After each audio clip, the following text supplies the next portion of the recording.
മുൻ വർഷങ്ങളിലേതുപോലെ തന്നെ ഇത്തവണയും സൗജന്യ ഓണക്കിറ്റ് വിതരണം ഉണ്ടാകുമെന്ന് സർക്കാർ.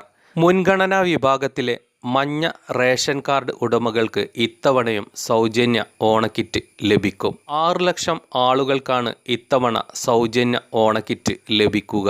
കിറ്റ് നൽകുന്നതിൽ 35 കോടി രൂപയാണ് ചെലവായി സർക്കാർ കരുതുന്നത്. കഴിഞ്ഞ വർഷത്തെ പോലെ തന്നെ ഇത്തവണയും വിവിധ ക്ഷേമകാര്യ സ്ഥാപനങ്ങളിലെ അന്തേവാസികൾക്ക് സൗജന്യ ഓണക്കിറ്റ് നൽകും. അന്തേവാസികളിൽ 4 പേർക്ക് 1 എന്ന കണക്കിലാകും ഓണക്കിറ്റുകൾ നൽകുക. മറ്റ് റേഷൻ കാർഡ് ഉടമകൾക്ക് സൗജന്യ ഓണക്കിറ്റ് ഉണ്ടാകുമോ എന്ന കാര്യത്തിൽ സർക്കാർ ഇതുവരെ നിലപാട് വ്യക്തമാക്കിയിട്ടില്ല. വരും ദിവസങ്ങളിൽ ഇക്കാര്യത്തിൽ അറിയിപ്പ് ഉണ്ടാകും. കിറ്റിലെ ഇനങ്ങൾ സംബന്ധിച്ചുള്ള വിവരങ്ങൾ സർക്കാർ വ്യക്തമാക്കും. ഓണത്തിന് പ്രത്യേകമായി അരിയും പഞ്ചസാരയും നൽകുന്ന കാര്യത്തിൽ ചർച്ചകൾ സജീവമാണെന്ന് ഭക്ഷ്യ സിവിൽ സപ്ലൈസ് വകുപ്പ് അറിയിച്ചു. സൗജന്യ ഓണക്കിറ്റിൽ എന്തൊക്കെ ഇനങ്ങൾ ഉൾപ്പെടുത്തുമെന്ന കാര്യത്തിൽ സർക്കാർ ഇതുവരെ തീരുമാനമെടുത്തിട്ടില്ല.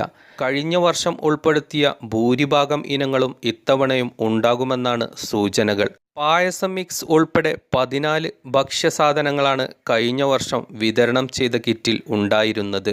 സപ്ലൈകോയുടെ കീഴിലുള്ള ഓണച്ചന്തകളും ജില്ലാതല ഓണച്ചന്തകളും അടുത്ത മാസം മുതൽ ആരംഭിക്കും.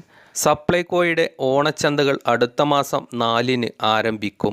ഓണച്ചന്തകളുടെ സംസ്ഥാനതല ഉദ്ഘാടനം തിരുവനന്തപുരത്ത് മുഖ്യമന്ത്രി പിണറായി വിജയൻ നിർവഹിക്കും. എല്ലാ ജില്ലകളിലും ഇത്തവണ ഓണച്ചന്തകൾ തുറന്നു പ്രവർത്തിക്കും. ഇതിനൊപ്പം ഒരു നിയമസഭാ മണ്ഡലത്തിൽ 1 വീതം ചന്തകളും ഉണ്ടാകും. ഈ ചന്തകൾ ഉത്രാടം വരെ പ്രവർത്തിക്കും. പ്രാദേശികമായി ഉൽപ്പാദിപ്പിക്കുന്ന ജൈവ പച്ചക്കറികൾ അവസാന 5 ദിവസം ഓണച്ചന്തകളിലൂടെ വിൽക്കും.